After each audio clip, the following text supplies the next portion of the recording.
મારી બીજી હોસ્પિટલ અહીંયા હતી ને અહીંયા પેશન્ટ આવેલું હતું બરાબર. એ છે ને એ પોતે ડોક્ટર હતા એટલે એની રીતે એ MRI કરીને આવ્યા અને મને એને વીકનેસ બતાવી એટલે આપણે અંડર ઓબ્ઝર્વેશન એને રાખ્યા એડમિટ અને પછી એને સારું લાગ્યું એટલે મેં ડિસ્ચાર્જ આપી દીધું અને મને એને એમ કીધું કે ડિસેબિલિટીનું સર્ટિફિકેટ આપો એટલે મેં એને આપ્યું નથી અને એ બસ 7 થી 8 હજારનું બિલ થયું હશે. એ બિલ અમે લીધેલું છે.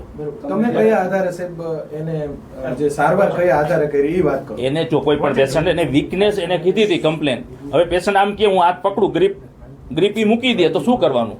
હું તો ગોડ તો છું નહીં બરાબર. હાથ હું એને પકડાવું XYZ આ મેં એને પકડી છે આ એની મૂકી દે તો આપણે વીકનેસ જ સમજવાની ને. હવે એના માઇન્ડમાં શું હાલે કે XYZ આપણને તો ખબર નથી. પછી બીજેથી અમને લાગ્યું કે ઓકે તો અમે ડિસ્ચાર્જ આપી દીધું. રિપોર્ટ બ્લડ ના કરાવ MRI તો કર્યો તો બીજો MRI તમે જ એક MRI કરીને આવો એ MRI માં પ્રોબ્લેમ આવ્યો હતો. કઈ બીજો MRI હું થોડું કરું? પેશન્ટને બર્ડન લાગે ને 5-6 હજારનો રિપોર્ટ થાય ને.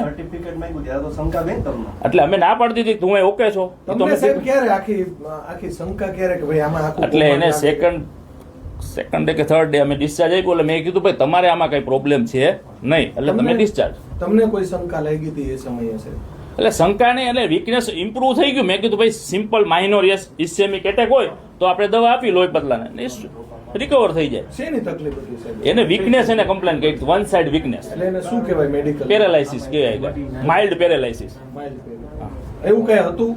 એટલે હવે એ તો આ અત્યારે મેટર આવે તો ખબર પડે. હવે અહીંયા તમે આ XYZ તમને હું આ ગ્રીપ કરવાનું કરું એટલે સામે બેસો તમે આમ પકડી મૂકી દો. હા બરાબર. એટલે આમ બોલો સર બોલો.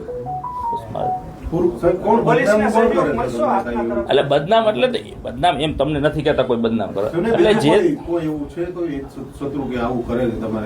એટલે એને કઈક જે ક્લેમ હશે એની હશે આપણને કઈ આઈડિયા નથી. મને મેટર ની નથી ખબર આગળ શું છે કઈ વસ્તુ બરાબર. એટલે